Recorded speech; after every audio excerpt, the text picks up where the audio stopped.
Okay, so today we so again we'll see this resource sharing, right? So we wanted to model or you wanted to develop a resource sharing system, right? So for that particular system, how you going to specify the behavior of this system? So using pattern nets, that is what today we'll see again. Okay, so now let's say assume here the first row, I mean the set of entities that you can see along this, I mean the node first row. Okay, so that belongs to, let's say, process 1 P1. Okay, and the lower row where the nodes that belongs to, let's say, process P2, and you have a single resource here, okay, at the center, and that can be represented by a node as well. Okay, so now you can think of something like this. We wanted to develop a some sort of resource sharing mechanism or a system, right, where there are two processes and they wanted to use the single resource. Okay, so I mean both the process cannot use the same resource at the same time. This is what. So where do you find this sort of mechanism in which subject you studied? Can anyone? Operating system. Operating system, right? Mutual exclusion and this sort of thing, right? Where two processes, when they try to access a single resource, so you develop some mechanism, right? So now you assume this is what we are going to develop, right? So then you can see, so I mean what will happen if let's say we start with one process. The very first time we allow P1 process. Okay, we allow P1 to use the, we allow the P1 to fire the transition. If P1 to fire the transition, so two things are required. That means P1, the first node of the P1 should have a token, as well as the resource that you have has a token. Okay, right? So when here you see, okay, so the two input places of T1 contains the tokens. Okay, so as a result T1 will be fired. Okay, so T1 will be fired. That means some processing will be carried out. That means you can think of the process P1 carry certain processing activities by taking the resource, taking the resource there, right? So now you can assume like this, right? So after after this activity or the action is carried out, what will happen? Now the tokens will be removed from the input places and it will be added to the output place. Now you can see in the next slide, you can see this is what will happen in the next time. Okay, because the token is removed from the input places and then the token is with the this particular node. As a result, what is happening now? Now the resource is you know now the resource is currently used by the process 1. Okay, that means that resource is not there, right? So that means now so P2 process, if wants to use that resource, so you cannot use. Okay, because the token is not there, right? So now you can think of like this. Okay, so this is the next time, and after this case, what will happen? Now because for the T2 action, so there is a token in the input place, right? As a result, T2 will be fired. When T2 will be fired, what will happen in the next time slot? So what will happen? Now the token will be removed from this input place and the token will be added onto the output places. So what are the output places? The output places is here after T2. Okay, and as well as the resource. Okay, so the direction you see, the arrow direction you can see what are the input places and what are the output places. Now you can understand through these directions also, right? Fine. So now what will happen? Now in the next time slot, so this will happen. Okay, so the token is removed from the input place of T2 and it is added to the output places of T2. Okay, this is fine. Now hereafter, now because for the T3 action, okay, or the processing, so usually you have a token so that something will be some action will be carried out by the process. Okay, P1.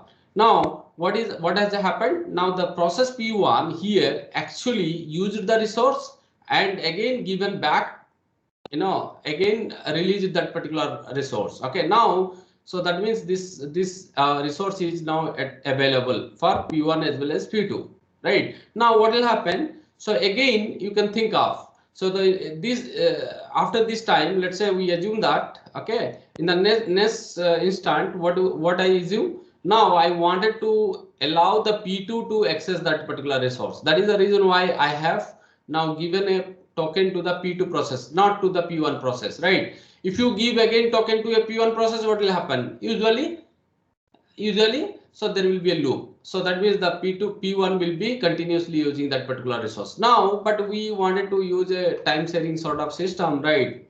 Right. Or you can think of, right. So so each individual process should get equal share of the resource, right? So that is the reason why what I did. So this time, next time, so we are giving so a token to the process P2. As a result, what will happen? This time now T4 will be fired. Why? Because the resource is there, token is there, is a token with the resource, and there is a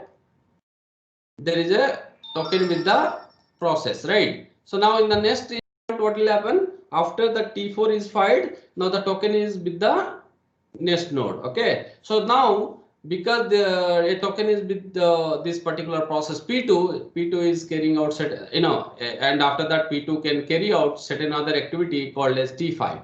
After the T5 is performed, what will happen?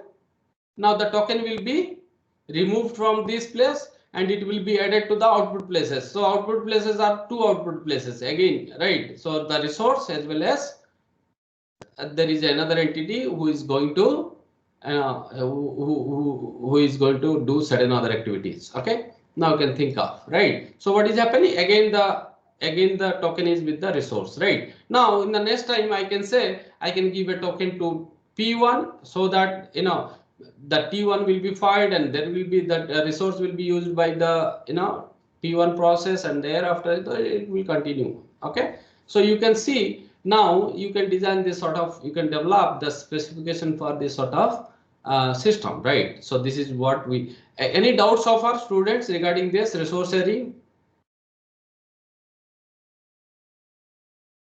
No, sir. So should I switch to other topic? Okay. So now, so we stop here at this point of, so it's a graphical model-based specification, okay, as well as you can see some sort of, it is through, it's a model-based specification, right, technique. So through which you can model any concurrent system. Now here you can model any concurrent system also, right? So here we have seen some sort of sequential system, but you can have some sort of concurrent system also, right? So this is also an example of concurrent system because there is one single resource and you allowing some you applying some scheduling algorithms for the processes to access that particular resource, right? Okay, so any doubt? No doubt. Someone was actually someone unmuted to ask some question, I think. No. Okay. So now Sir, if we have yes, sir, yes, initially if we have a token with both P1 and P2, then the what will be the order of execution, because we'll have conflict or what? yes, that is a conflict. Okay, because this is what I have given you very beginning, right? So when you do have a common process between two, then it's a conflict. If you all of them, so I've explained the conflict part, right? All of the input places, if they have a token, then there is a conflict, right? So then you will have to decide some logic. Okay, there should be some conflict resolving mechanisms that you need to develop. Okay. So either you need to say, as I told you here, so any one of them will be allowed. Okay, randomly any one of them will be allowed. Maybe first time P1 will be allowed. That means, or maybe with some probability P1 will be allowed first. Okay, with some probability P2 will be allowed. You can develop some sort of conflict resolving solutions also you can have. Okay, but here in this case we have seen you can think of like this: first you allowed P1 and then maybe you allow P2 and then again you allow P1. Okay, so this is the way. And also you can have, Sir, you know, yes. okay, so you continue. I'll ask again later. No, After you ask. finish, It is done. I've uh, explained. Okay. so this conflict resolving mechanism, can be they be captured through Petri nets, or like there is a different representation for those? No, you can, you know, usually, so that is what I said you. Okay, so you know, it is all you can represent using pattern net also. There can be another thing like this. Okay, what you can do is, now you can think of. Okay, so from T3, okay, from T3 you take, you know, what you do here is, you take another edge out. Okay, you put a node and that may be getting connected to, okay, that may be getting connected to the process P2, or that may be getting connected to the process P1. Okay, so that means you can see some sort of circular things. Okay, and you can apply some sort of delay also, right? Maybe you keep a node here, that node might be going to represent that delay, some sort of. Okay, so that is also a processing, right? So I mean, when it T3 is executed, right, so the token will be given to a event. Okay, and now that event can be, you can think of, right? So that way you can, you know, you have to have some sort of policies, right? So that either you apply that policy or you maybe, you know, but you can it is very easy, right? You can think of, right? So giving a token, okay, every time to a, you know, P1 fast and then P2 fast, or you give P2 fast and then P1 fast. What's the problem? Nothing, not a problem. Okay, you can keep on changing the tokens, right? So it's a very simple thing. This way also you can represent. It's not required to have another set of nodes for representing that, you know, conflict. Okay. Okay, sir. Okay.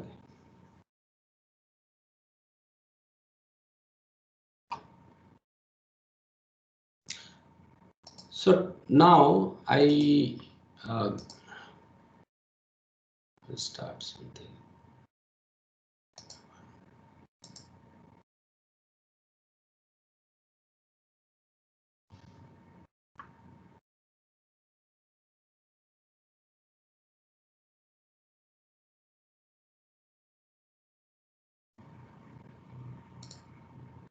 Can you see the other slide here? Yes. Is it visible to all? Yes, sir. Yes, yes.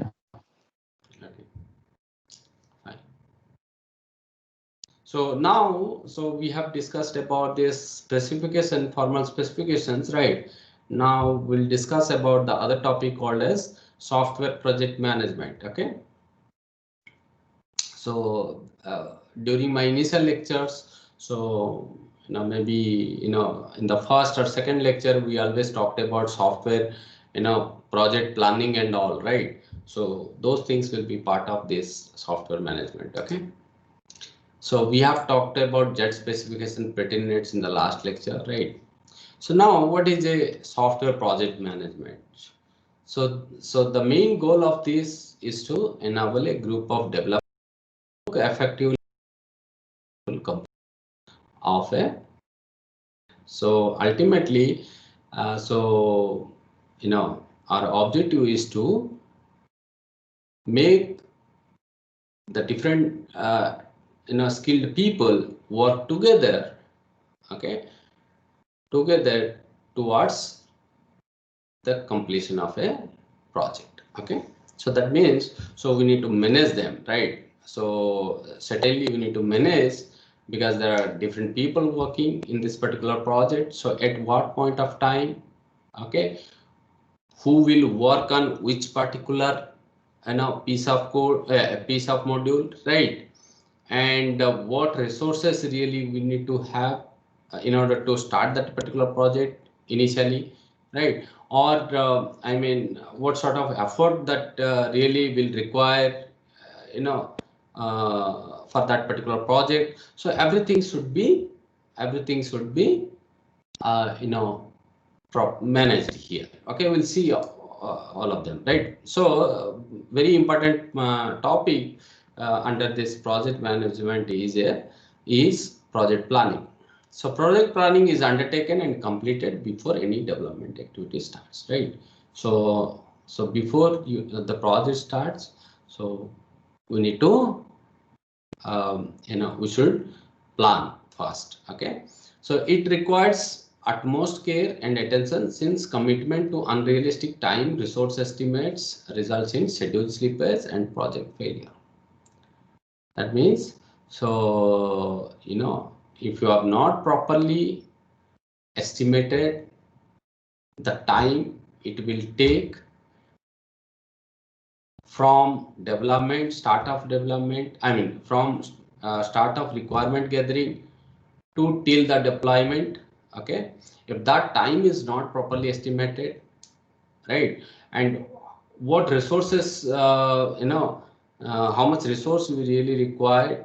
Okay, if that is also not properly estimated, that means how many people really need to finish that particular project. If those things are not properly estimated at very beginning, then what will happen? There is a chance of project failure. Okay, because we will not be able to meet the deadline. Okay, so that is the schedule slippage, right? So for effective project planning, in addition to a thorough knowledge of the various estimation techniques, past experience is very crucial. So what we are saying, so in order to effectively plan the project, so usually we need some past experience as well as, okay, we need some past experience along with, good experience of, estimating different project parameters. Okay, like, resources, duration, time, effort. So these are all things, different parameters.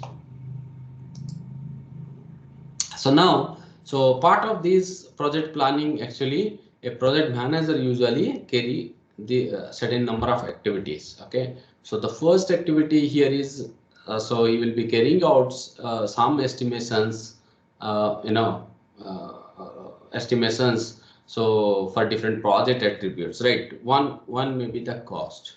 Okay, so how much it is going to cost to develop that particular software. Okay, so this is what exactly estimated here, right? And how long it is going to take to develop that particular software, right? And how much effort would you need to complete that particular or develop that particular product.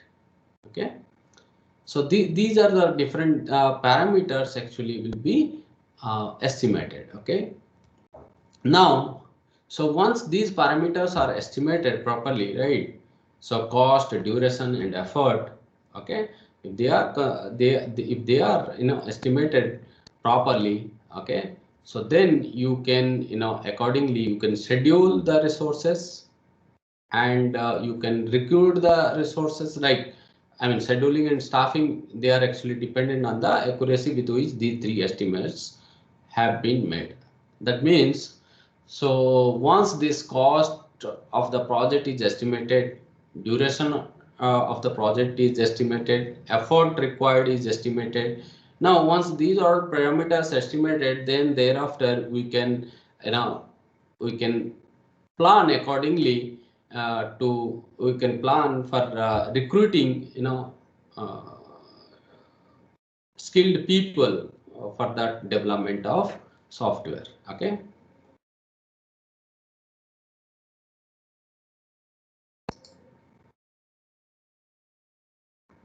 So now there are certain other activities. The one is the first one we talked about here is the estimation. Okay, there we have we estimated cost, effort, and then we cost, effort, and duration. Right, these are the three parameters we estimated. Now after that we need to schedule, right? So after project parameters have been estimated, schedules for manpower and other resources are developed, right? So part of during scheduling, what we try to do, we try to recruit manpower, okay, or the skilled people who will be going to work on this project. So, and usually whatever the resources we really required at different point of time. So we try to, schedule, their availabilities. Okay. So staff organization and staffing plans are made. That means here we try to, you know, you try to recruit. Okay. Maybe you will be, you will be giving this process, recruitment process can be given to some other organization who can, you can think of something like this. Okay. So let's say for a particular project, so you may require 3 different teams to work together, right? So now there is a need of some sort of staff organization, right? So maybe so you can think of like, so for testing, so you need a group of people, right? So now for coding, you need a group of people, right? So this planning will be carried out. Okay, the team structure, how many people will be there in part of a particular team, right? And how and when these teams will be, the people for these teams will be recruited at when and how many. So these things can be planned. Okay.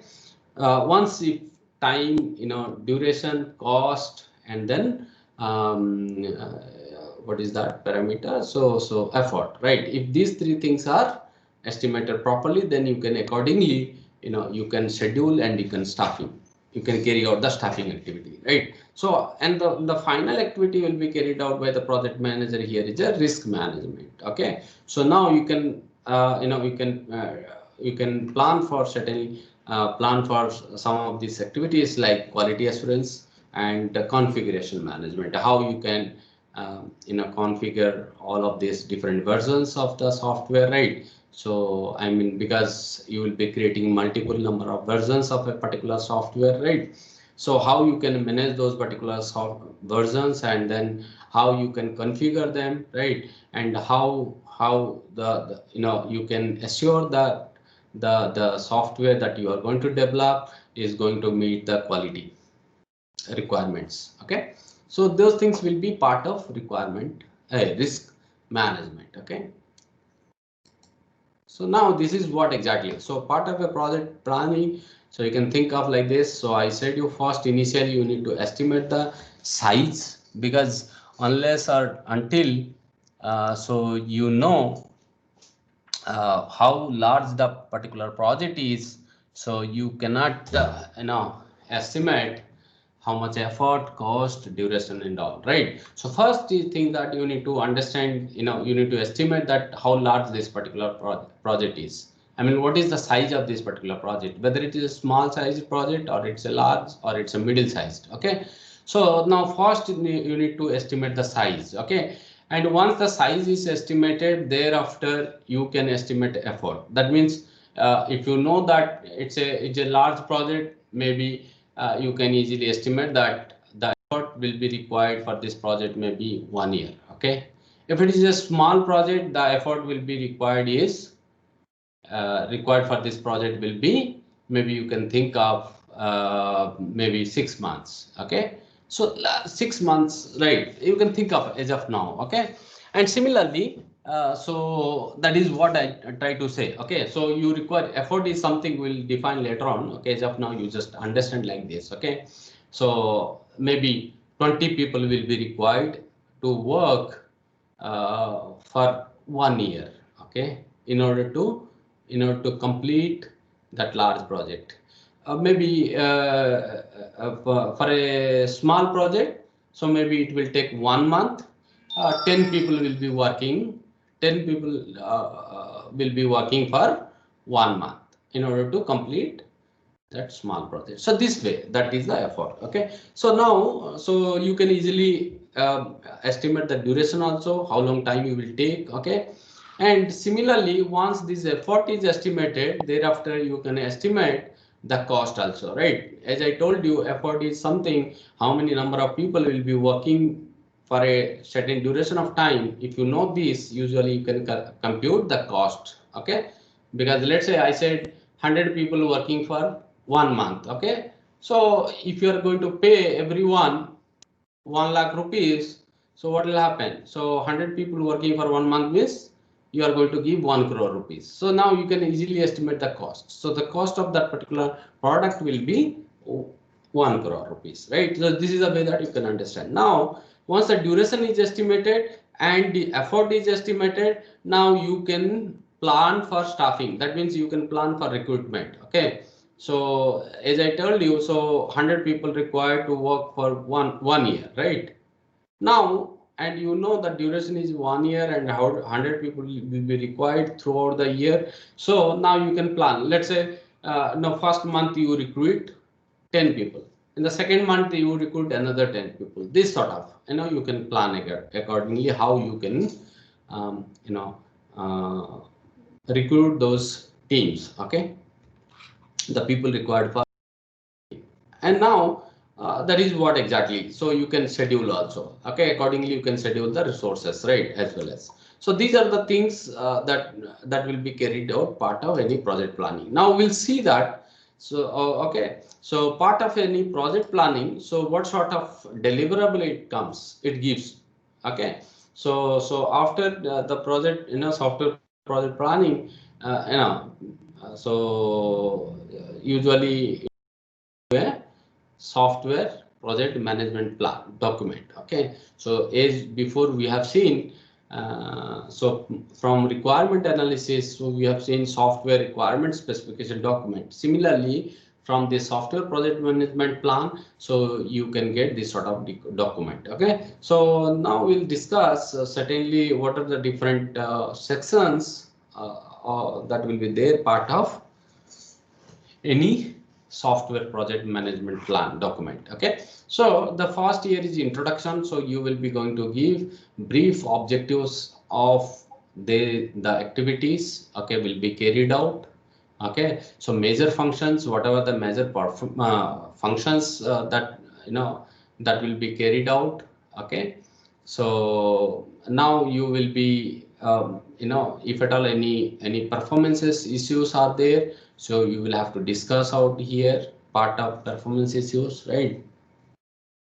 So now any, if at all any management or managerial constraints, if at all any there, right? So you need to mention here, as well as you have any technical constraints, like maybe you can think of something like this, right? So the technical constraint can be of like this. Okay, so you cannot we should not, let's say for example, for your for that particular software, maybe there is a need of a web browser, right? So now you can be saying that, okay, so Microsoft Edge cannot be cannot be used. Okay, so what can be used is maybe Internet Explorer will be used, okay, instead of Microsoft Edge. Okay, so you can think of, okay, you can think of something, this sort of constraints you will have. Okay, because maybe you have older versions of operating system, so you do not want to upgrade onto a newer version of operating system, right?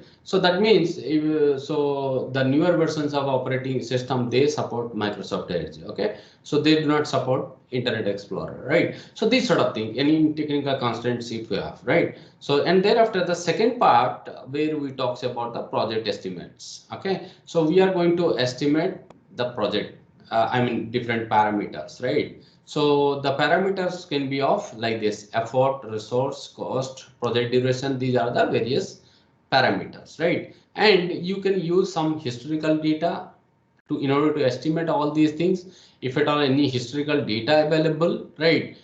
So by taking those historical data, that means maybe you can think of similar sort of projects developed by, let's say, 10 different companies in the past. So you have those data. So based upon their data, now you can estimate. Okay, this is one historical data based project estimations.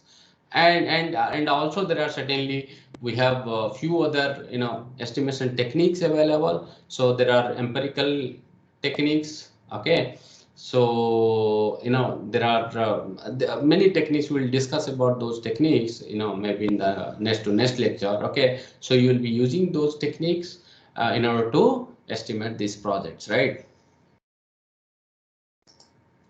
Now, so for scheduling, so as I told you, so for scheduling, because you need to schedule, right? As part of a large project, usually what will happen? So you will have certainly many number of tasks. Okay, so you have many number of tasks, right? And you need to have a planning, right? Which particular task should be executed, I mean completed first, which particular task should be completed at last. Okay, so now this sort of thing, right? So for these maybe will there are certain techniques, right? One is work breakdown structure, we'll talk about this. So I mean whatever the large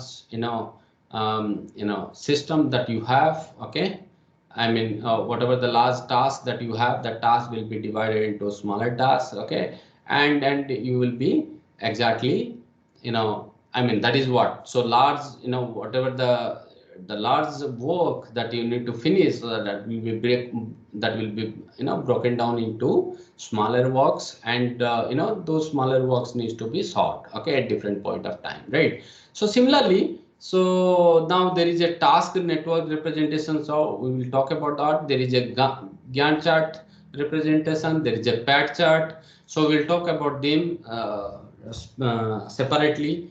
Okay. So these are the various techniques they will be usually used to schedule uh, the project. I mean, the schedule the different works of a particular project or tasks of a particular project. Okay, right? So then you have a project resources, right? So accordingly, now you will be talking about, I mean, who are the people, I mean, who are the different people will be required. That means what different kinds of skilled people you really required for that particular project at different point of time, for what particular task, what sort of people you really require. So those things can be discussed out here, okay? And then hardware and software resources. So for your project, not only the human resources, along with that you need to have some requirement of some other hardware as well as software resources as well as, okay? If at all any special resources are required, so that can also be discussed out, okay? Yes, Aparajita. Yes, sir. I had a doubt that in feasibility report, the project estimates are being done because we are formuling all the various possible solutions that are used for the software. So why are we Can you repeat? Can you repeat, Aparajita, once again? So I was saying that in feasibility report, which is the first Okay. phase of the Hmm. software Hmm. development, we are Hmm. calculating all the feasible solutions estimates Hmm. that are being done and then selecting one of them. Hmm. Hmm. So Hmm. the project estimates, all the cost estimates are being done there. So why are we doing it again in the So I SMSTM? told you before also. I told you before, right? So the project estimates, I mean, whatever we have estimated there, they are very rough estimations. Okay, they are not the correct ones. They will be refined and modified at later point of time also. I told you, right? So that is, at very beginning. So we need to start with some estimations, right? So if you do not start with some estimations, so usually the client or the users or the they will not, they cannot visualize what sort, I mean how much the project cost would be and all, right? So we have given some rough cost, but this rough cost will increase or decrease. Okay, now this increase and decrease will be actually, that will be actually identified during this actual scheduling. Okay, I mean cost estimations. Okay, is it clear? So that means that the project estimates being done are more accurate than in feasibility report. Right. Because you see, before that, no, we have not taken the requirements. Okay, we have not taken the requirements from the users, right?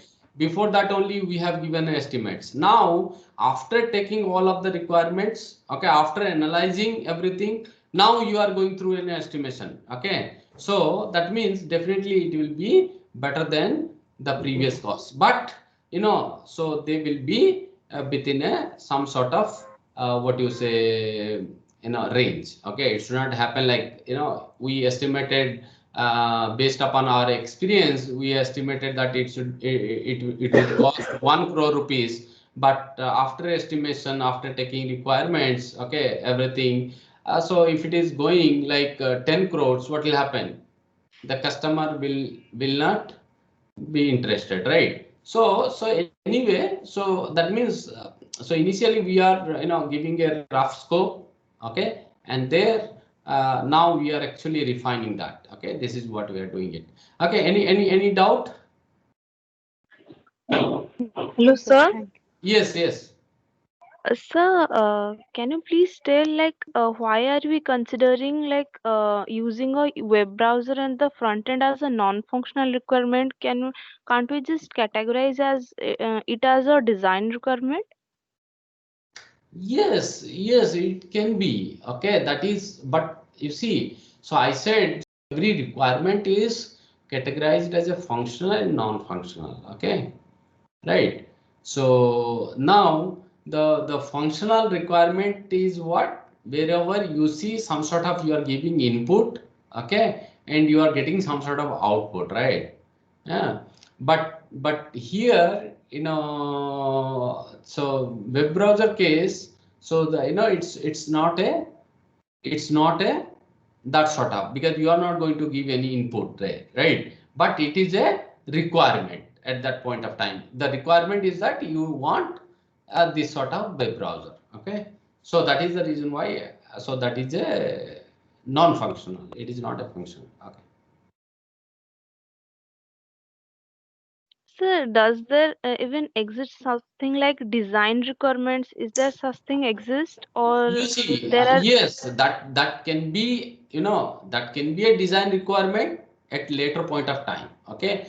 Now, so if the user is saying, okay, if the user is saying, I want uh, this web browser, okay, Internet Explorer, right? So that means from user point of time, yeah, from user's point of view, okay. So user is specifying here, okay. Here user is himself is specifying that I need a this sort of web browser, right?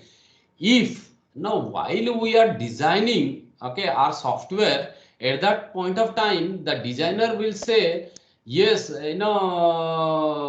because of the requirement of something like, maybe better graphical things, okay, or these web browsers these days coming with better key structures, the private public key concepts and all, right? Maybe security privacy issues are coming, security issues are handled better in this particular recent versions of Microsoft browsers, right?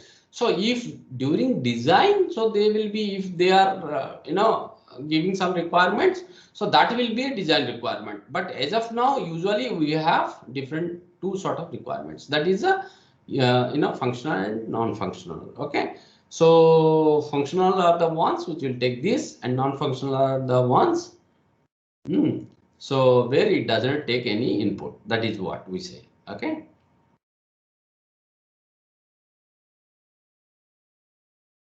So in the last exam, it was a question it was written during the partial requirements. A web browser should be used as the front end. The second option was a non-functional requirement, and third option was design requirement. So how can we finalize the answer to be non-functional requirement, and can we delete the option design requirement? Can you please tell that? I was confused there.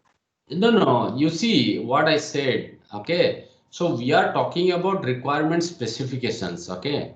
So requirement specifications means what? We are taking requirements from the user. Okay. We are not taking from the designer there. Okay. So it's the requirements. Those are specified by a particular user, right? So from user point of view, what are those? Only two things. One is a functional, one is a non-functional.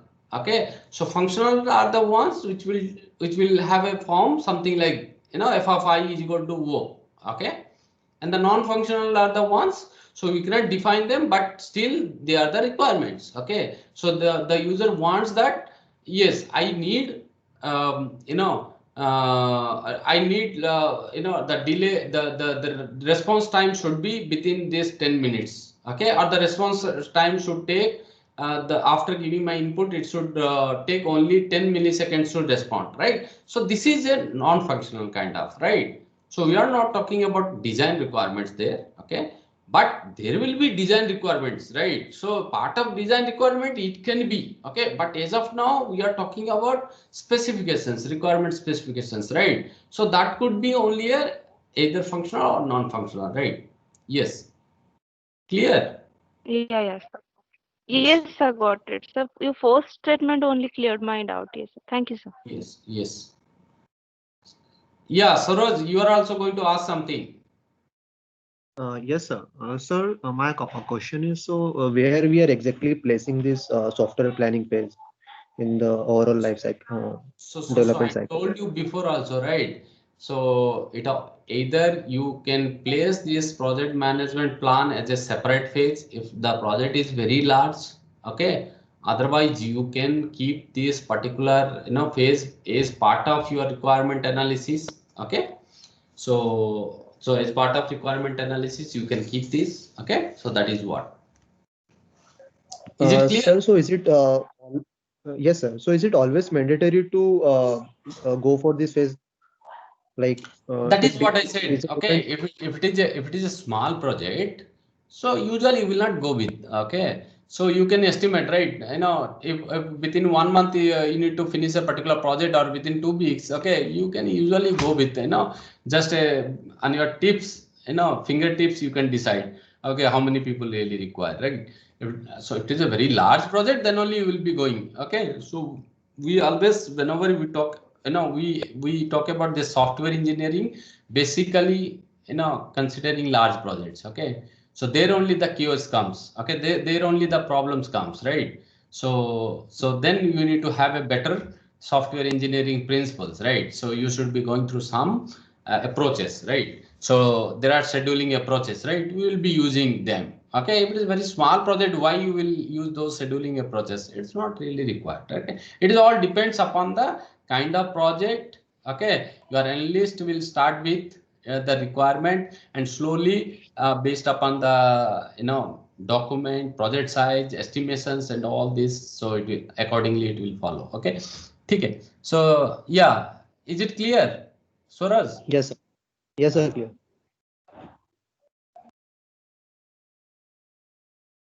Now, so the staff organization will be the fifth section, where we talk about the team structure, like, so how many number of people should be part of a particular team. Let's say you need to have 10 different teams in order to develop that particular project, okay. So part of each and every team, how many people really require, and all, so you can discuss there, okay. So management reporting, as well as there should be a mechanism through which the team should be able to report to its management, because so the management are the ones, they are actually investing money onto this particular project, right? So they need to know every time, and how much the progress is going on, whether they are getting any impediments at this point of time. So you should be able to give feedback to the management at every point of time. So this will be helpful in order to meet the deadlines, okay. So maybe for if you're saying, let's say you are behind the deadline, okay, so you far behind the deadline, okay. So in that case, maybe if you're generating some report to the management, so management accordingly may recruit few more people, so as to complete that particular activity or the task within time, okay. So now the sixth section is talking about risk management plan, where you will be trying to analyze the risk, whether you try to whether whether there is any sort of risk present in that particular uh, during this project development, right? Or whether any whether it is a known risk or it's an unknown risk, right? So if it is a known risk, in that case, you will be going through through different analysis of that particular risk. And if it is, sometimes some risks are not known, then in that case, you need to identify those risks, right? And then accordingly, you need to have some sort of estimation of that particular risk also, right? So how much how much it can affect to that particular project development. Okay, so there may be risk abatement procedures, maybe if at all any ways to reduce this particular risk, so you can be discussing out, you can discuss out here. Okay, so how you can reduce the risk.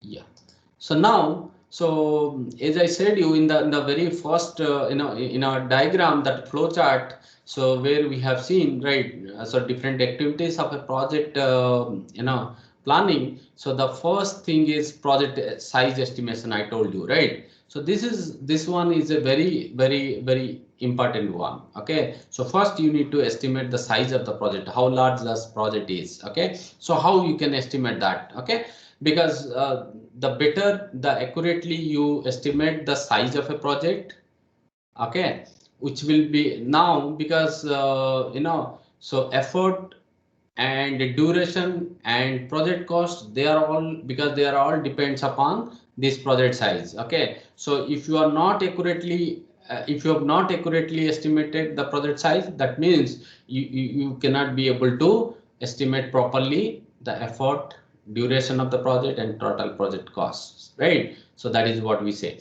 So project size is not the size of the executable code or the number of bytes that source code occupies. When you say project size, so maybe at very fast you will understand that it is so let's say whenever you download any executable file, okay, or you download any software, so if you right click on, and then if you go through the property, so you can see there is a size of the there is a file size. Okay, so how much memory it is going to occupy in your computer. Okay, so actually that is not, okay, we are saying, so project size is something other than so the size of the executable code. Okay, right. Project size is a measure of the problem complexity in terms of effort, time required to develop the product. So usually project size, actually it is a measure of problem complexity. Okay,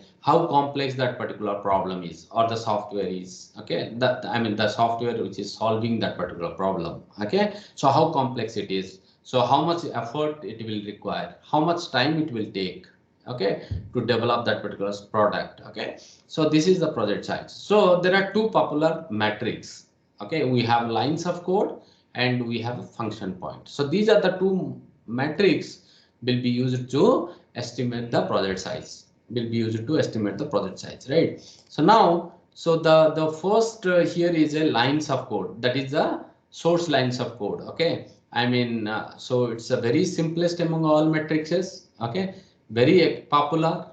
So it measures the size of the project by counting the number of source instructions in the developed program. So you have a program, right? So you will be counting the number of lines you have written, or the instructions that you have written in the program. Okay, so let's say you have developed a program, so that program may contain some few number of lines. Okay, so let's say, for example, you can think of something like this. Okay, so there is a, in networks, then in wireless networks. Okay, so there is a routing is a problem. Okay, so routing is a problem, right? So how you wanted to route the data from source to destination, right?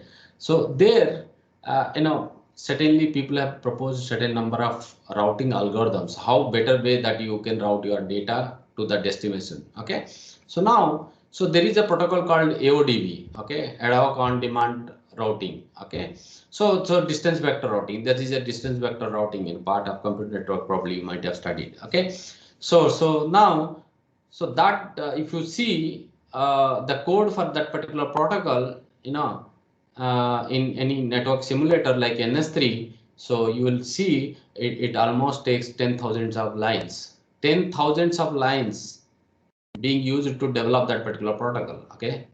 So now you can understand. So from this, you can say the size of that particular protocol is this much. I mean, software project is this much. Okay. So that is what we are saying. So where comment lines, header lines are ignored. That means we will not count whatever the comments that you are giving for each and every source line, source lines of code. So that will not be included, as well as some header lines like hash include and this sort of things, right? You do, or so those things will not be counted. Okay, only counted is the number of lines that you developed for that particular module. Okay, so accurate estimation of LOC count at the beginning of the project is a very difficult task, but easy at the end of the project. Now what I am trying to say, so this LOC calculation, how many number of lines of code really required for that particular module, so that cannot be estimated at the very beginning. Okay, why? So unless or until you going into the coding phase, the code is developed.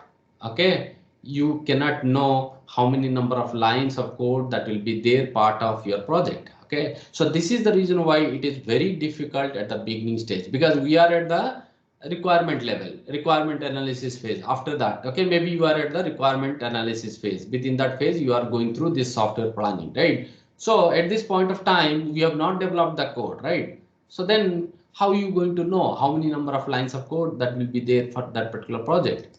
So then it is very difficult.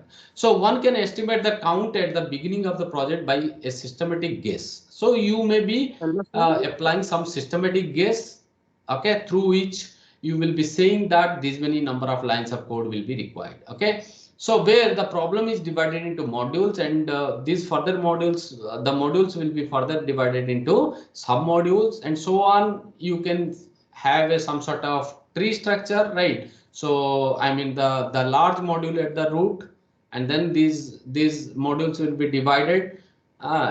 You keep dividing these modules till going to a leaf module. Okay, where you can easily predict the number of lines for each and every module. Okay, so it's something like this. Okay, so you have a large project, so you keep on dividing those large projects into smaller modules. You going to a level, there you can say, Hello, let's sir. say, yes.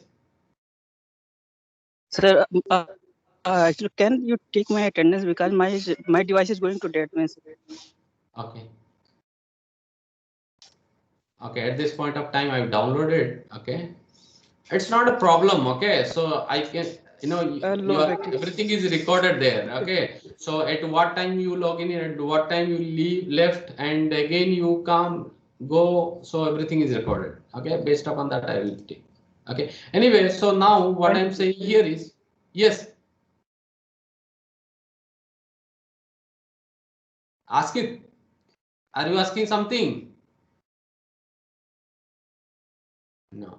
Okay, so now what I'm saying here is, so you can think of something like this. So if you have a large software, so now you divide that large software into small modules. Let's say one of those smallest module in that part of software is, let's say, sorting. So you need to have a sorting of certain number of elements. Okay, you need to sort certain number of elements, okay, into ascending order or descending order. This may be one module. Now what is the time complexity for a sorting algorithm, as well as how many number of lines really roughly you need to develop a sorting algorithm. Maybe the sorting, if you're going through quick sort, so maybe it will take 20 lines. If you're going through maybe bubble sort, maybe it will take it may take 6 to 7 lines of code, right? So now this way you can roughly estimate for each and every module. Okay, the module is only a quick sort of thing you are going to develop, so that means these many number of lines. Now what you do is, so you roughly estimate for each and every module. Okay, and then so that rough then you can get a rough estimation of the total size also. right? So you have a 10 modules, and let's say for a first module, you guess that it will take only 10 lines. Second module will take 5 lines. Third module will take 20 lines, this way. Okay. So altogether for all of the modules, whatever the number of lines that you can predict. Okay, you predict. So that will be the total size. Okay. So this way you can calculate the size, right? Now, one of the shortcoming of this LOC lines of code is, so it is a measure of coding activity alone. Okay, so that means, so this particular measure only takes coding activity. Okay, so that means so it is not considering other phases of the software life cycle. Okay, so we understand that. Okay, so if the software has 10,000 lines of code, that means so you will be you will be estimating size. Okay, it has a 10,000 of lines, so the project will be a large. Okay, if it is a 500 lines of code, so it is a medium project. If it has a 50 lines of code, so it's a small project. We are deciding based upon the coding phase only. We have not taken into consideration the other phases, right? Other phases, like whether the problem is very complex or not. Maybe for some problems the design activity will take lot of time. So those things we have not taken into consideration while we deciding the size of the project. That is what we are saying. So LOC is a measure of coding activity alone. So it focuses on the coding activity alone. Coding is only a small part of the overall software development, right? So the implicit assumption made by the LOC metric is that overall product development effort is solely determined from the coding effort alone. So it is a flaw. Okay, so the total effort needed is a proportional to the coding effort is easily countered by noting the fact that even when the design or testing design issues are very complex. So this is what we are saying. So sometimes maybe some programs, some softwares will have less number of lines of code, but when you test that particular code, so you may take more time. Okay, or they from the testing point of time, from the testing point of view, so the project may be very complex, but from the coding side, maybe it is the simplest one. Okay, I mean it is a very simple one. Okay, from design point of view, so maybe the project is very small. Okay, but from testing point of view, it may be very large. Okay, that is what we are saying. Okay, so when you estimate the size based upon LOC, so it's only a measure of coding activity. Design and testing efforts can be grossly disproportional to the coding effort. That is what we are saying. Okay, so now so the coding effort is not proportional. Like it is not if the smaller number of codes are there, smaller number of lines of code are there, so it's a small project. So its design will be little less, its testing will be little less, so then it is fine. But this is not true with the projects. Okay, so even even some projects will have large number of code, but the testing effort will be required is very less. It can be this way you can think of. It's not true always. Okay, so code size is obviously an improper indicator of the problem size. Okay, so how large this particular problem is, so cannot be decided based upon the code size. Okay, so this is a improper indicator. That is the reason why, so we'll be going into some other techniques, but as of now I stop here. Okay, so after this, do you have any lecture? Yes, sir. Data mining and warehousing. Okay. So then fine. So in the next lecture, I will continue from here. Okay. So as of now, I stop here. Okay. So we have certainly few other shortcomings I will discuss in the next lecture. Okay. So I further again take the time, attendance. Okay, fine. The attendance is there. Okay. And then I stop the recording.